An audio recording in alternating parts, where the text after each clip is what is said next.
Welcome, everybody, to season 2 of Test, Learn, Grow, episode 3, that's going to focus on a topic that is near and dear to my heart, which is B2B marketing.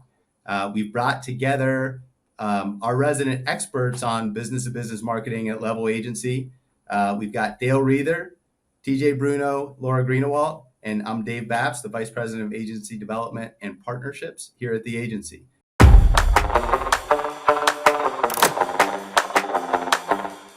Dale, TJ, Laura, can you just briefly introduce yourselves and the role that you play at the agency? Yeah, sure. I can go first. I'm Dale Reether. I'm sure you'll be hearing from me more on this podcast as I'll be getting more involved as a co-host here. But I serve as a digital marketing lead here at Level on Dave's team in agency development. So really helping to spearhead the marketing strategies and tactics for Level ourselves, which is obviously B2B marketing, and have worked with TJ on his team as a strategist in a past life. So as Dave said, near and dear topic to my heart. I'm excited to dig into it because there's a lot changing here in B2B marketing in the past year and what we're looking at in the next coming months and couple of years. All right. Well, I'll keep it short and sweet, and I'll jump in next. Dave, thank you for teeing things up. Like he said, my name is TJ Bruno. I am one of the B2B team leads at the agency. Been at Level Agency for almost 8 years now. Have worn many hats. Was on the media side, a lot of different roles as an account manager, senior client services manager, for about the last 2.5 years now, leading the B2B team. So it's basically my job to make sure not only are we hitting our clients' marketing goals, business objectives, but that we are a strategic partner thought leader to our clients. So we're pushing the envelope when it comes to new strategies, new tactics. We're testing new things, and we're making sure we're one step ahead of the competition and keeping things moving forward there. So Laura, I'll hand it over to you. Hi, I'm Laura Greenewalt. I'm a team lead in B2B here at Level as well. I've been here for a little while, and like TJ, have worn a lot of hats too. I think the unique lens I bring to a lot of the B2B work we do is I actually come from a very non-traditional B2B background. So for about 10 years before I started here, I worked in arts marketing and in education marketing. So really getting to know people, what they are motivated by, and how to tell stories in creative ways to help influence their decisions, to help them understand or buy into a bigger decision. I think it's played really well with my time here at Level. So I love working all things brand and demand gen. I'm having more and more fun at the top of the funnel these days. Fantastic. And for me personally, I feel like I've been on all sides of this topic. I've owned sales teams that are constantly looking for more leads and looking at marketing and saying, these leads aren't good enough. What's going on? Why aren't you getting more quality leads? I've actually owned marketing on the brand side, working as a VP of marketing with a SaaS company where sales was looking at me with that same question.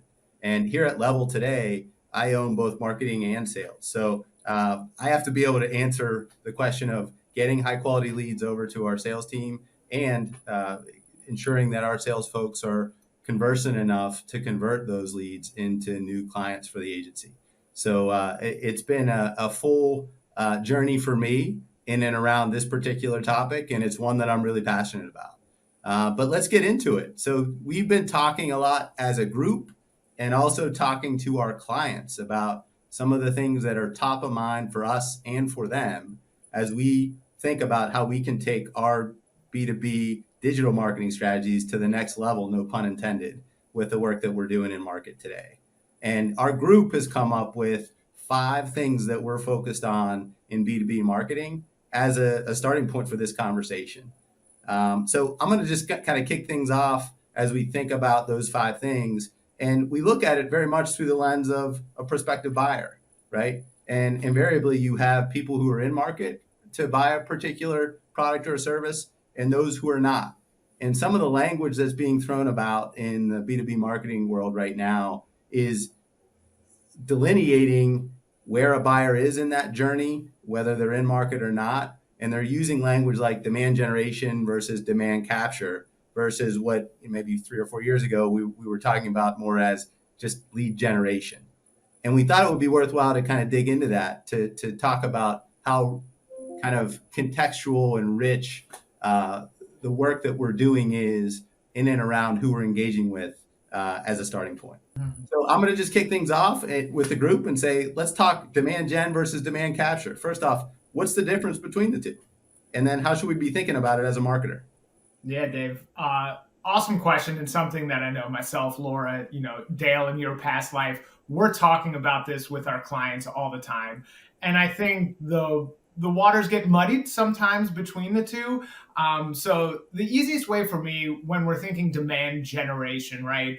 We're thinking more of the traditional top of the funnel, right? We're really focused on a strategy of generating demand for a certain brand or product, right? So we need to let people know that, hey, our product exists and here's what it solves for, and here are common customer pain points that we could potentially help you with, right? So we need to create a need in the market, and that's the whole thought process behind demand generation. As we're thinking about tactics for demand generation, I would think about things like display, video, OTT or connected TV, social media, right? How can we get our message out there and get people aware of our product? And then demand capture, right? Once we start generating some demand, we want to get those people into into our ecosystem in the form of leads, typically, right? So think about things like non-trade name search, remarketing, some lower funnel plays. Once folks have become aware of your product or service, we want to get them in our ecosystem. And I know something that we hear a lot from our clients, right? Like, hey, we need leads, we need MQLs, we need SQLs. And we can't just go to market with demand capture, right? Just trying to get people to sign up for demos or download things if they're not familiar with the brand, if they're not familiar with the product, which is why it's important to make sure we're feeding the top of the funnel with some demand generation tactics in order to bear some fruit further down the road. So let's talk about some of those quote unquote upper funnel tactics as it relates to demand generation. What are some of the things that we're doing with our clients today that you're finding to be particularly effective?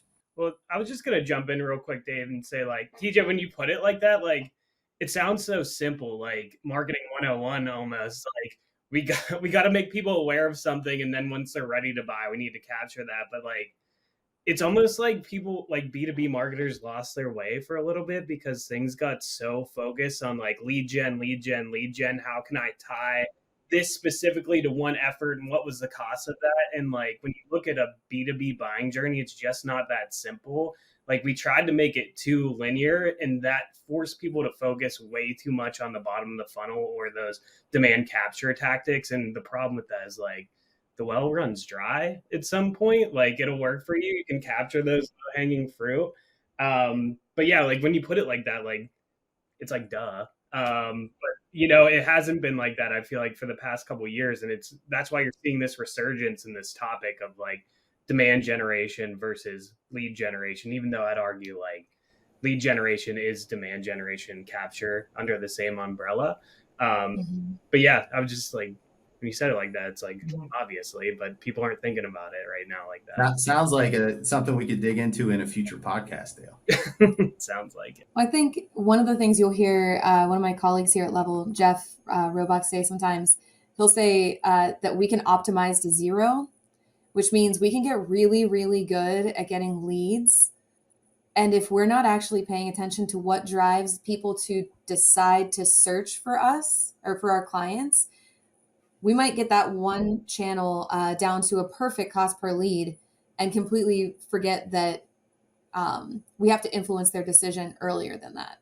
And then we realize that cost starts to come back up because we don't have somebody delivering them to us. I love what you said there about influencing the decision, because I find on the sales side too, even if there's a lead that sort of meets who your audience is and they're in market, if they don't know much about you when they come to that conversation, and they actually do know quite a bit about some of the other alternatives that they're considering, your chances of success on the sales side are markedly lower. So I think it very much speaks to what we're trying to actually do in the quote unquote top of the funnel and in kind of managing that conversation, right? Dave, when you were talking about it earlier, like sitting on both sides of the fence, like in my new role on your team, I've had to do Yeah. that more than ever.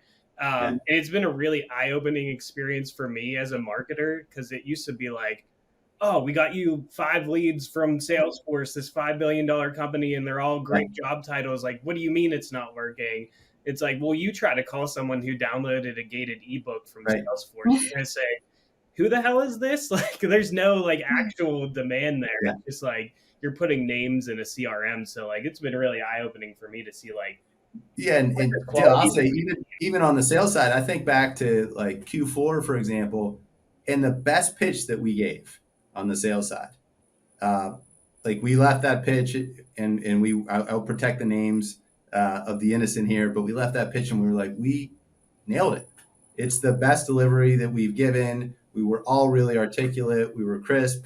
We had the president of the company on the line who said, we rate our own sales efforts, and this would have been like a top of the line sales interaction. And we thought we crushed it, right?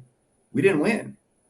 And the reason we didn't win is because they were more familiar with another agency that came by way of a referral. And so the B2B, ecosystem and really just the way that buying decisions are made, and I know this is something we'll get to later, has changed so much.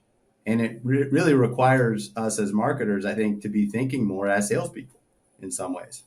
Yeah, and just on that, I think everyone brings up great points, which is why it's super important that marketing and sales have shared goals and KPIs. Dale, a lot of the things that you're bringing up and where a lot of the friction points are is just like, hey, the marketing team will have a goal of 100 MQLs or whatever it is for the month, right?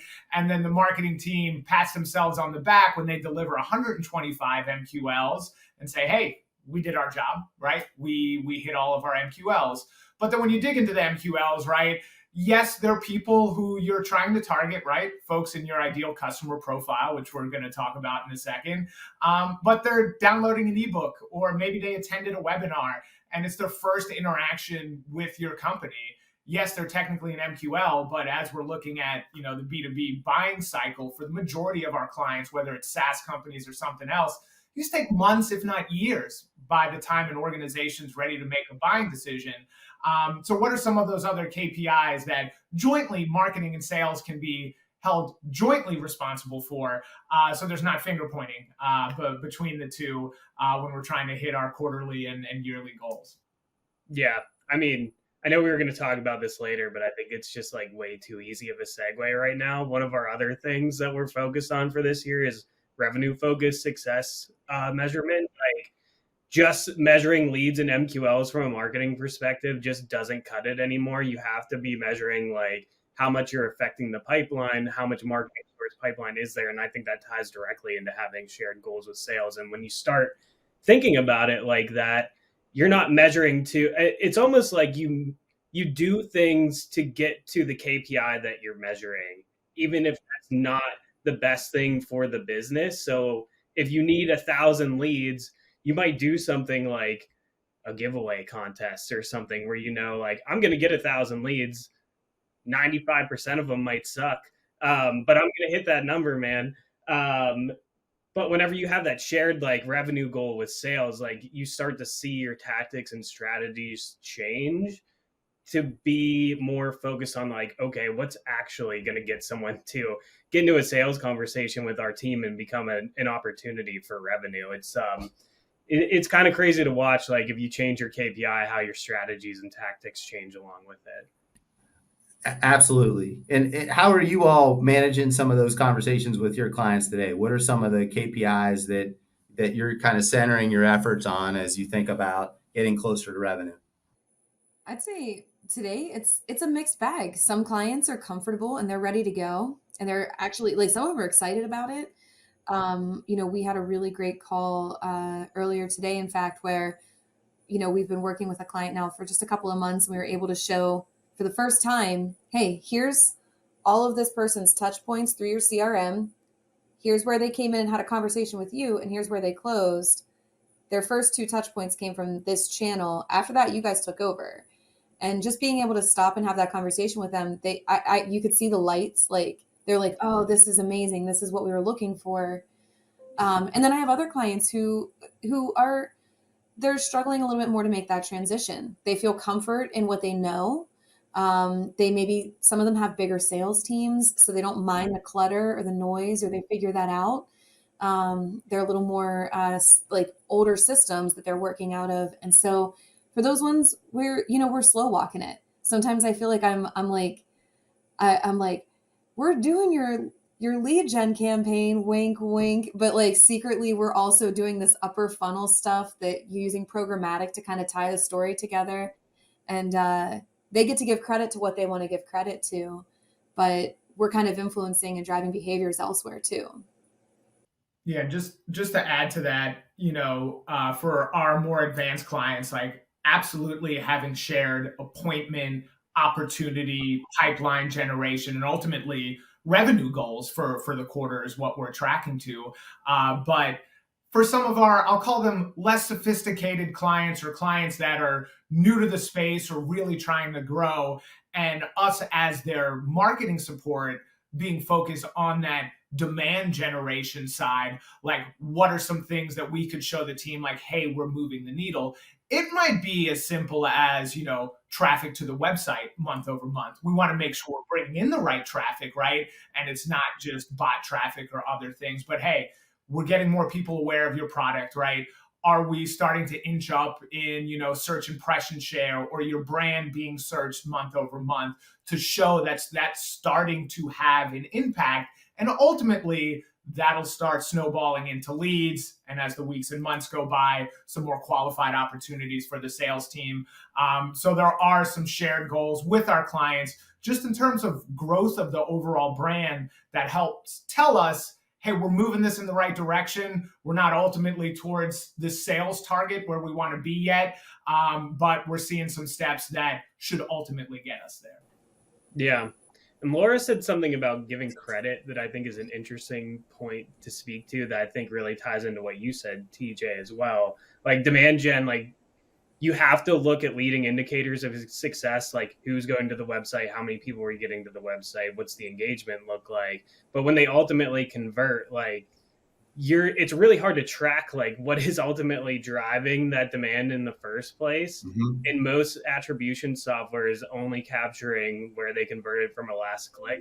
So most of the time that's probably like direct traffic to the website or search. And, if you look at that straight up, you're going to say, let's invest more in the website and more in the search. And not saying that stuff isn't important, but there's been a lot of talk about this in a hybrid attribution model of just simply asking people like, how did you hear about us on a form? Again, like simple, marketing 101 kind of stuff, but like lost our way a little bit in trying to understand, like, where did you originally hear from us? And a lot of times you're going to get a way different answer, whether that be, from your organic social channels or from a podcast like this. And it's really easy to cut programs that are driving demand if you're only looking at last click attribution, because that's not what your software is telling you is making money. Right. And you could end up investing in a lot of dollars in an SEO strategy versus putting out high quality content through a podcast as a byproduct, right? Yep. Right. And Dale, you said it earlier, your strategy is going to change depending on what your KPIs are, right? So, if you're looking at, hey, direct website traffic or organic, listings are where 65% of our sales come from, because that's what HubSpot is telling us, or that's what Salesforce is telling us. Of course, we're going to invest heavily in SEO. And again, Dale, to your point, doesn't mean SEO isn't important. It is. So is paid search, right? But by the time someone has gotten to searching you, there are probably 25, 30 other touch points that have happened before someone has gotten to that point. And, how can we measure those things as we're moving towards a cookieless world? It becomes more and more difficult, but listen to our customers, right? Like have the sales team, ask, how'd you hear about us? Dave, you mentioned we lost a pitch because someone was just more comfortable with the other agency. They knew them more, not necessarily that they had a better strategy, just the relationship was there. That's right. So those kinds of things, and getting some more closed loop communication from our actual customers and our sales team is super important to evolve our strategy moving forward? Well, one of the most critical things from a marketing perspective that we have at least some level of control over is to ensure that we're actually focused on the right cross section of the market that is appropriate for the product or service that our customer, or in the case of level agency has by way of marketing services. In marketing parlance, we hear the term ideal customer profile or ICP thrown out extensively to sort of cover this particular topic. So I thought we could actually turn into that a little bit when we think about the controllables that we have as a marketing strategy. So let's start with ideal customer profile. First off, what is it for those that are new to it, and how should we be thinking about it? Yeah. So ideal customer profiles is really where you should start a lot of the times when developing a marketing campaign or marketing strategy, right? We want to know who our potential customers are. What do they look like? What are their job titles? What industries are they in, right? So if you have a little bit more of an advanced client or you're working in an advanced organization, start with your CRM, right? Like literally, who are your customers and how can you segment those people, right? Are there C-suite, executives that are purchasing your product? Is there a group of, other folks, more managers and doers that are purchasing your product? If you're not a super advanced organization or just don't have a lot of customer data quite yet, this is where test, learn, grow comes into play, right? Get your marketing team together, get your agency together, and start hypothesizing who you think it is that is going to use your product or service, right? And test it with different messaging in market, different creative, what resonates to them, and who ultimately becomes customers. It's important that clients, that we push our clients, and if you're working at a marketing organization, you push your team to revisit this from time to time. I think it's super easy to all right, go through a big exercise to understand who our ICP is and then not touch it for 3 to 5 years. As the market changes, as potentially your product adapts to the market, your ICP can change as well.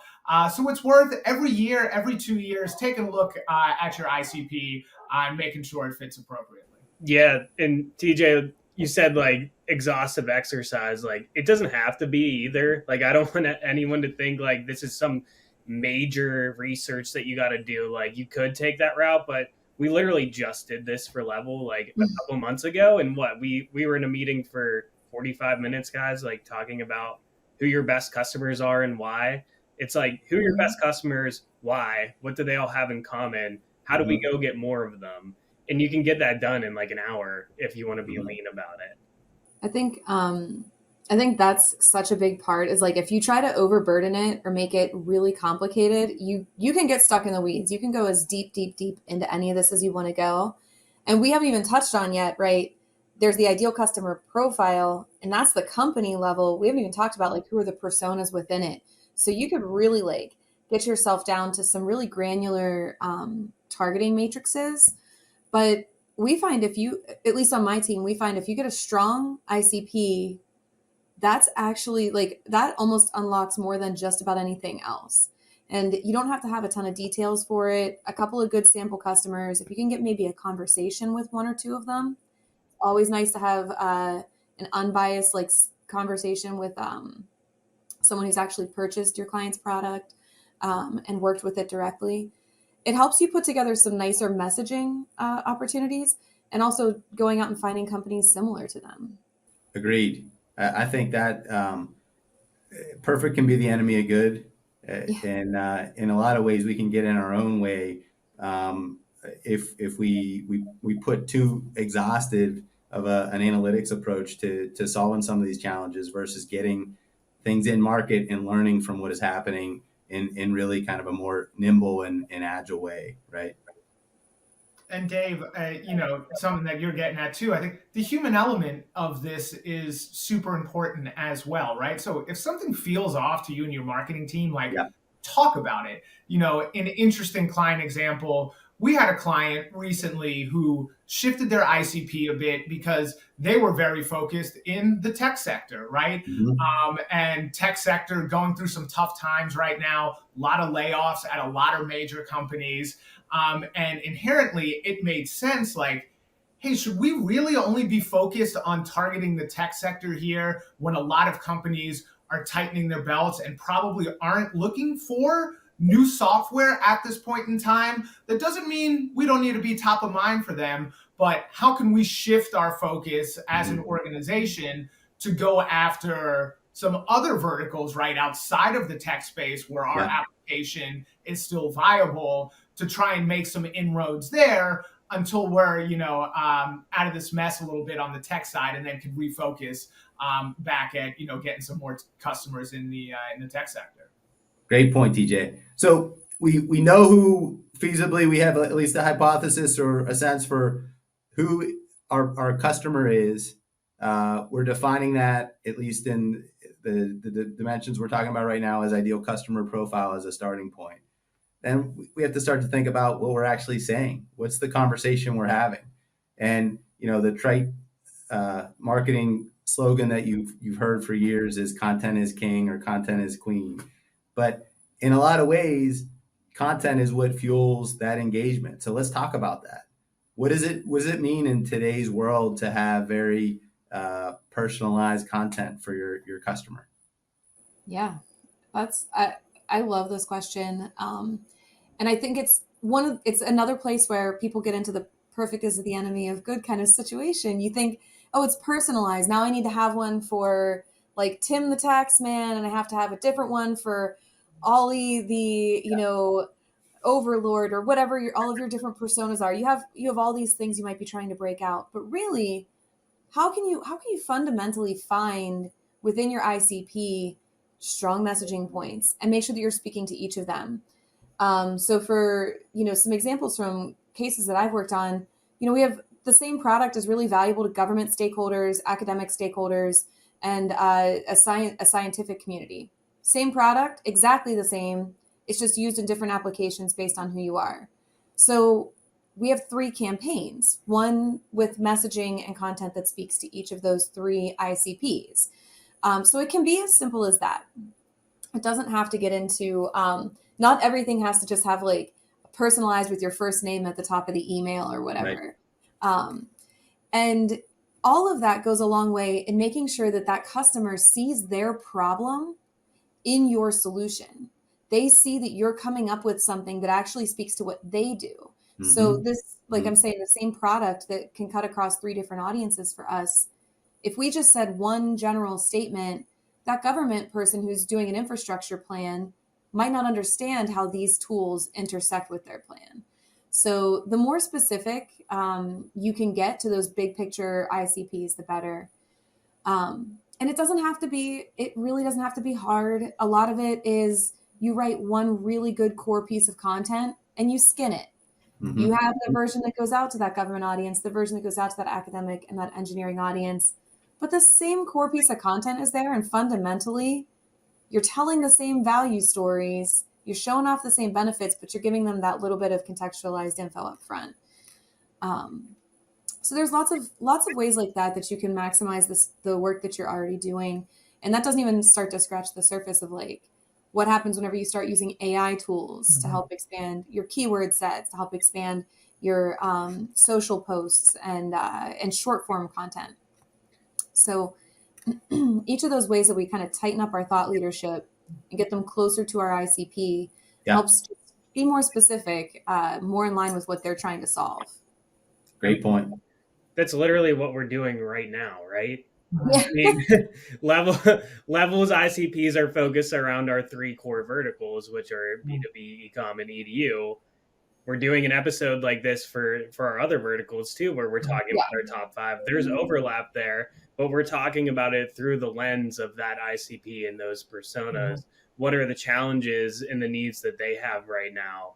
And to Laura's point, it's not a totally different piece of content. It's just skinned in a different way to make sure that you're resonating with the people that are on the other side of the screen, other side of the speaker, whatever format you're going with. Yeah. And just to add to that, something that I'll have my team come to me and be like, hey, our client wants more personalized content. Like, where do we start? Like, how do we start thinking about personalized content? Laura, you were, hitting on a lot of great stuff. Like, it starts with understanding our ICP, and it starts with, understanding where those folks are in our user journey, right? Think about ecom, for example, right? If you're looking for a new driver or a new putter online, right? You're a golfer, I need some new clubs. You search a couple of stores, right? You don't buy anything. But lo and behold, right? Like next time you get online, you see ads on Facebook for a new driver and a new putter. You might get an email from Dick's Sporting Goods or something, right? Like folks that are starting to, collect data on you. You've been cookied since you went to someone's website and like, hey, or they know, hey, I'm interested in buying a new driver. I was just looking at it on your website. The same applies for B2B, right? So if we know someone has downloaded an ebook or a case study on the website, that doesn't necessarily tell us that they're ready to buy, but that ebook is probably about something specific, right? That case study might be about a specific customer pain point. So now as we're trying to nurture that prospect, right? What's some more information that we could give them that is the same or similar to what we know they're interested in, right? Are we delivering that, message via social, via email, other channels, right? It's just about knowing where they're at and getting them a little bit of a cliche, right? Right message at the right time. Like, hey, we know they're interested in this, and we want to show them more similar things that we know that they're interested in. And oftentimes we talk a lot about a flywheel versus a funnel, right? Just because of how things have changed so as much as they have in terms of how purchases are made. And we're going to get to that. But before we do, the other piece of the content equation that I think oftentimes is overlooked is the consistency factor. And consistency is really challenging because on a variety of fronts. But one of them is that it really requires resources and commitment in order to consistently put quality content out there that engages the right audience. Dale, do you want to talk a little bit about how we're thinking about that at Level with our own marketing? Because I think this is a really important point to highlight for folks. Yeah, I mean, if you're working with a small team and you need to produce content at scale, you got to find that efficiency somehow. And like, I can't take credit for this concept and this way of thinking because this comes out of something that TJ and Laura learned last year at what B2B MX is that the name of the conference? It's the concept of 1 to 8. So you record one big piece of content or write one big piece of content like we're doing now, this podcast, and you can get 8 to 10 different things out of that. So say you record this episode, you get 3 to 4 snippets out of it for social. You can write a blog out of the transcription summarizing the key points. You can pull quotes from it. If there's any data points that come up throughout there, you can create static, like you get a YouTube video, you get a podcast episode. So try to think of it like stemming from something larger instead of trying to recreate the wheel. Every time you're creating a new piece of content, it's going to help you move a lot faster and a lot better at scale. Yeah, and with that, consistency breeds authority, right? So if you're consistent about the message, what you do, why it's valuable, how it's going to benefit your client, they're not going to be ready to buy most of the time, right? But if that's something that's top of mind for them, they see the same message over and over, they know why it's valuable. The hope is that once they're ready to make that buying decision, right, your brand is top of mind for them, and you go back to them, right? So that's the whole point of being consistent with our messaging, with our tone, making sure that our brand stays top of mind for our potential customers. And when you have a small team, which many folks out there do, there are tools that you can utilize and a strategy like we're talking about here, which is to use long form content through a platform like a podcast, to then leverage and chop up in a way that enables you to use it in maybe 8 different ways, right? And if you take that approach with some of the tools and technology that's out there, you can actually execute that consistently with a very small team. And I think that's a misconception that many marketers have, is that they're almost overwhelmed by it because they're not fully aware of what's available in the world that we live in today.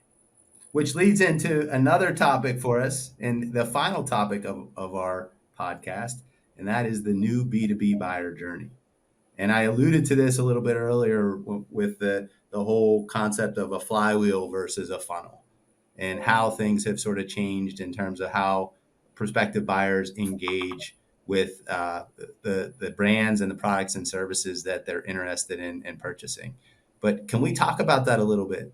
Things have changed a ton over the past couple of years, and that's impacted marketing and sales in B2B. How has that changed, and what is that new B2B buyer journey in your mind? Yeah, I mean, the stat that sticks out to me and that we use constantly when talking to prospects and clients is that your buyers are already 75% of the way through a buying journey before they even reach out to sales, which to me just like really hammers home the point that you need to activate the entire funnel flywheel and it's a culmination of all these things, right? Like you need to be active at the top of the funnel, putting thought leadership content out there, getting people aware of your brand. You need to be retargeting them and re-engaging with them with stuff that helps them to make a better decision. When they are making that decision, you need to be giving them the resources and tools to make a smart decision, and being able to do that easily through your website. Gone are the days where marketing is just responsible for the beginning piece and handing that over to sales, because like don't want to offend any sellers out there, but people don't want to talk to a salesperson until they absolutely have to. And by that time, like they have a pretty good idea that they want to buy from you already. Like they've already kind of decided by the time they're reaching out to sales. So it's really, helping the sales team out by giving people the information they need to make a smart decision without having to talk to somebody. So by the time they get to your salesperson, you're teeing it up for them. It's really about just giving them the confidence to make that purchase. Yeah, it's definitely such a different. I'll give an example from last year. We had a project that we worked on where year over year we saw a more than 300% increase in total leads in a campaign, but we didn't introduce any new lead gen channels. It was totally the mid funnel and upper funnel content and the rest of the work that we were doing that didn't even touch it. Not a lot of it didn't even touch that campaign directly. And still that one little lead gen campaign that just sat kind of running and chugging along year over year did 300% more total leads. And so what we see is, like what Dale was explaining, that website journey is coming in and becoming more and more important. Are people getting to your site and finding information that they need, and then finally saying, okay, yeah, I'm ready, let me type it in and go? Because that feels more natural to most of us. And the other place where I think is interesting to see is the self-service platform piece. Can you sign up for something on your own and start using a tool before you actually have to talk to sales, so you can kind of get familiar with it? Or in the case of some of the groups that we work with, where they actually have the same product you can buy in a long-term sense through a sales team, or you can go buy the small version, what you need on your own straight off of the website. And how do you know? They're roughly the same types of companies, the same types of buyers. How do you know who goes where? And we've been leaning into build campaigns that are scalable for self-selection. Like, let people see both ads side by side and pick the journey they want. It seems like it shouldn't work, and then it does. I think, Laura, that last point is super important. So what I've seen over the last couple of years is companies, especially on the B2B side, that are more willing to adapt to this new user journey of a self-service platform, right? To Dale's point, 75% of folks kind of had their mind made up by the time they talk to someone, right? So can we get them information on the website that they're actively looking for, right? Whether it's testimonials, whether it's pricing, right? Whether it's how does it stack up? How does my product or service stack up against competitors, right? A nice little chart like, hey, my product does X, Y, and Z, and being super transparent about that. Your product might not be the best for everybody, right? So it's important that if we could have people kind of weed themselves out and like, well, this application doesn't really do what it's looking for, what I'm looking it to do. Like, I'm not talking to the sales team, where some folks might see that as a missed opportunity. But, I see that a lot as freeing up the sales team's time to talk to folks that are actually interested and know that my product or service will fill their gap, right? Of course, they still might have a couple of questions, but by the time they're talking to sales, they're already going to be very informed because they've been able to find all the information easily on their website and without launching off to another topic, right? Everything's not buried behind a lead form, right? Everything on your website isn't gated. They can find things that they need pretty easily and make their buying decision easier for them by the time they talk to sales. I think So go ahead, Laura. I'm sorry. Oh, I was going to say on that note, TJ, I think one of the places where I see a lot of companies moving, and I'm coaching some of mine into the same thing, is not so much lead forms throughout the journey, but a very clear book a session or book a conversation so that when the person's ready, they choose. They can drive the whole experience all the way to the end, and they're not waiting for someone to email them back, because by then the person's probably lost interest or whatever. But if you can get somebody straight, like, let them have that option. I feel like that is such a more satisfying user journey for somebody to get to that little, whether it's a HubSpot link, Calendly, whatever you want to use. Yeah. But I've seen that work really, really well. And I'm, as I'm stepping more and more of my clients into that same sort of funnel. That's a great point. So what implications does what we're talking about have on social platforms like LinkedIn and TikTok and Facebook? And how should we be thinking about the experience that we're creating on social platforms for B2B buyers? I mean, I can take this one because I'm passionate about this one. The concept of like zero-click content, I'm sure if you haven't heard of it, it is not trying to get people away from what they're doing and forcing them to do what you want them to do. So making sure that you're providing the value in the platform, getting the point across that you want them to get, and to actually provide value in the platform. So an example of that, like in LinkedIn, instead of having, oh, we wrote this blog post, go to the website and read it, you have a longer form piece, like post text that explains the blog right there in the platform. Or, oh, we have this webinar, go watch it. It's also gated, by the way. You have to give us all your information to like, here are some of the key pieces of what we talked about as longer form videos directly within the platform. So like more of like actually trying to get people like it. I think this brings it back to like, what's your KPI? If the KPI is to actually be helpful and to get people the information, it changes the way that you distribute that content. If the goal is to, I need to get people to my website so they can fill out a form, like it's not helpful. It's not a good experience for the end user. It's very self-serving in that way. Absolutely. TJ, Laura, anything to add to Dale's perspective there? I mean, the only thing, we mentioned it earlier, right? We want to be consistent in our content on social, right? As we're thinking about this buying journey and being top of mind, it's very easy to think we're being repetitive with some of our messaging, or, we constantly need a refresh. And yes, it's important to get new messaging and other things into market to test. But if you're doing demand generation right, that audience is constantly growing and you got new folks circling in and out. So while yes, you as the marketing team know that, hey, this ad has been running on LinkedIn for 6 weeks, right? Like, does your audience know that, right? And there's metrics we could take a look at, and frequency caps and other things like that. But it's important, again, I think this comes back to consistency on social. Does the brand and product or service look and feel the same on LinkedIn, on TikTok, versus when they get to the website, right? It should, right? It should feel like the same experience, and it should be valuable for them as well.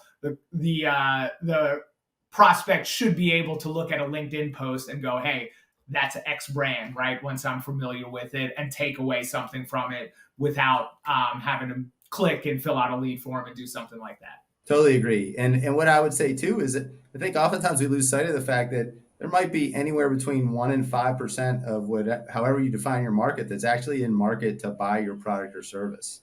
And so to the extent that you can, you have to be visible in looking to lead a conversation that's actually going to get you top of mind earlier, or maybe even raise a concern or a challenge that somebody in your target audience, your ICP, hasn't been thinking of or hasn't been prioritizing. And you kind of get the lead on that conversation. They understand who you are as a brand. And when they are ready, they've been checking you out for a while. Mm-hmm. And on the sales side, when that happens, we've seen it anywhere from 4 to 5x X times close rate difference between those instances and instances where somebody comes to us cold. And that's a big deal when you get down to brass tacks of converting, audiences into leads into qualified sales pipeline into new customers. I'm going to give my hot take on social. I know that's going back a bit. Give your hot take on social. We talked about hot takes earlier. Yes. So we do the LinkedIn thing, and it does work. It's fine. But I personally find LinkedIn exhausting and not fun. So, hot take. My team has seen a ton of success with Reddit, and it's a riskier platform, but it's a platform, and it's a lot more anonymous, but it's a platform where if you are helpful, you can get traction. And that's that helpful factor comes to play there. If you're just there selling a product, you're probably not going to get the clicks. But if you are there offering a solution or a piece of information, that audience really can perform for you. And the other place, I would much rather experience most of that content on YouTube. And I haven't yet successfully won this strategic battle with one of my clients yet.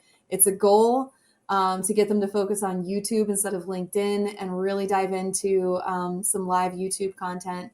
But I think it could be a much more powerful generator, just because LinkedIn, I think, to me, when I go on it, I don't get a lot of the yayas on LinkedIn. It doesn't really do it for me. Secret's out. But everyone's rushing to LinkedIn with that. Yeah. I'm with you. We got to start diversifying a little bit. I think we're going to start seeing a lot more B2B content on TikTok too. I've already seen. I mean, yeah, TikTok's good. I can't fix my algorithm. It's a disaster. I don't expect anything that I do B2B to get it right. So that's. I don't disagree, but I will say, if you capture my attention with a high quality idea on LinkedIn, and I would say increasingly more, you capture that through a video snippet, and you summarize for me succinctly what it is that you're about to talk to me about, and I decide that I like you or I follow you and you're in my feed, I'm checking you out. And I'm going to tune in to what you have to say, especially if you're giving me good thought leadership and good ideas. And that, so for me, I'm a little bit older than everybody here on this podcast. For me, that's actually how I will regularly consume my content for business purposes. And if you get in my feed and you give me good ideas, I'm checking you out. I just think that brings back to the consistency piece that TJ was talking about. It is a little bit oversaturated with thought leadership content on LinkedIn right now. So that just makes being consistent even more important. Absolutely. Well, listen, this has been a fantastic conversation, bringing it sort of full circle. We've really talked about a wide range of topics, all things B2B, that have centered around this idea of engaging the right audience, figuring out who your target customer is or ideal customer profile, determining, once you've done that, how you're going to engage them in ways that are consistent and personalized, and helping your brand and your product or service stand out in their mind, right? We talked a little bit about the difference between demand capture and demand generation. Ultimately, we're all trying to grow our business here. And to the extent that we can create better alignment from a measurement perspective, between marketing and sales in a way that is very revenue focused, whether that be through shared goals or through shared goals and adjacent data sets that help tell the story of how we're actually moving a B2B buyer through that journey.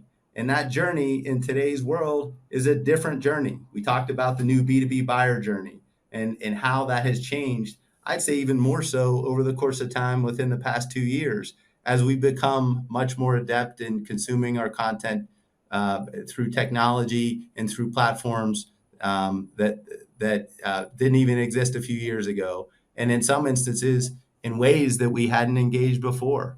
Getting on a plane for me and making a big sales pitch is a less frequent occurrence. And that means that buyers are doing much more of their research and much more of their buying decision is happening in the marketing that clients and prospects are doing today. And so ultimately, as we look to bring this sort of full circle, we are helping our clients navigate this new reality. And we're doing it by bringing fresh thinking and new ideas to the table in and around all the topics that we dug into today. So we're going to be revisiting all of these topics in future podcast episodes and digging a little bit more deeply. But these are the themes and the topics that we're really focused on as an agency in working with B2B companies and helping them to drive revenue and to accelerate their growth across marketing and sales. So we appreciate you for joining us today for our podcast, and we look forward to talking to you again. Thanks, everybody. Thanks all. Thank you. Ciao.